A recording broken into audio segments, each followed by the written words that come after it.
প্রিয় দর্শক বন্ধুরা, এই মুহূর্তে দাঁড়িয়ে প্রাথমিক থেকে 2009 এর নিয়োগকে কেন্দ্র করে কার্যত আরও একবার একটি নন পিটিশনার মামলার পরিপ্রেক্ষিতে মহামান্য কলকাতা হাইকোর্টের গুরুত্বপূর্ণ অর্ডার কপি কিন্তু উঠে আসলো।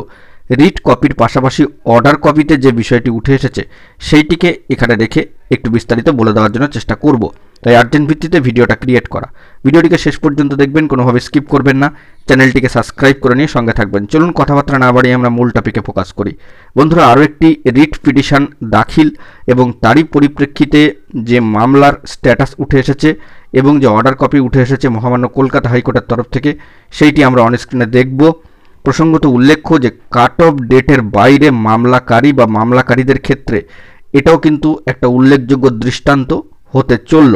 অর্থাৎ নন পিটিশনার মামলা যারা নির্ধারিত কাট অফ ডেটের বাইরে মামলা করেছিলেন, যারা কাট অফ ডেটের মধ্যেই মামলা করেছিলেন তাদের ক্ষেত্রে অসুবিধার কিছু নেই, কিন্তু পরবর্তীকালে খবর পেয়ে বা সামাজিক গণমাধ্যম সূত্র ধরে হোক কিংবা রিমোট এরিয়া থেকে পরে খবর পেয়ে হোক, যদি কোনো মামলাকারী বা মামলাকারীরা পরবর্তী ক্ষেত্রে কাট অফ ডেটের বাইরে মামলা দাখিল করে থাকেন, সেক্ষেত্রে যে অর্ডার কপি উঠে এসেছে সেইটি এখানে আমরা একটু অনস্ক্রিনে দেখি। তো চলুন সরাসরি অনস্ক্রিনে।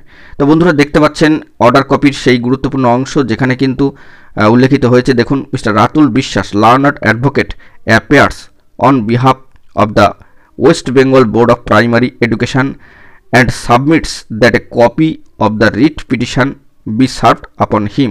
The petitioner is directed to effect such service. The copy of the writ petition be also served upon the learned advocate for the Murshidabad district primary school council, অর্থাৎ মুর্শিদাবাদ ডিপিএসসির ক্ষেত্রে এই বার্তা কিন্তু উঠে আসছে এবং সেই দিক থেকে এই মামলা চলে যাচ্ছে একেবারে কম্বাইন্ড মান্থলি লিস্টে মে মাসের ক্ষেত্রে 2025। দেখুন, সেই বিষয়টিও কিন্তু পরবর্তী অংশে উল্লেখিত হয়েছে। Let the matter appear in the combined monthly list of May 2025। অত্যন্ত গুরুত্বপূর্ণ বিষয় যে নন পিটিশনার মামলার ক্ষেত্রে প্রাথমিকে 2009 নিয়োগের ক্ষেত্রে অর্থাৎ কাট অফ ডেটের বাইরে যারা মামলা করেছিলেন বা মামলাকারী তাদের ক্ষেত্রে এই যে অর্ডার কপি সেটা কিন্তু অত্যন্ত গুরুত্বপূর্ণ একটা দৃষ্টান্ত স্বরূপ বলা যেতেই পারে। তো পরবর্তী ক্ষেত্রে কি হবে দেখা যাক। এখন এটুকুই। সকলে ভালো থাকবেন, চ্যানেলটিকে অতি অবশ্যই সাবস্ক্রাইব করে রাখবেন জরুরি আপডেটগুলি পাওয়ার জন্য। ধন্যবাদ।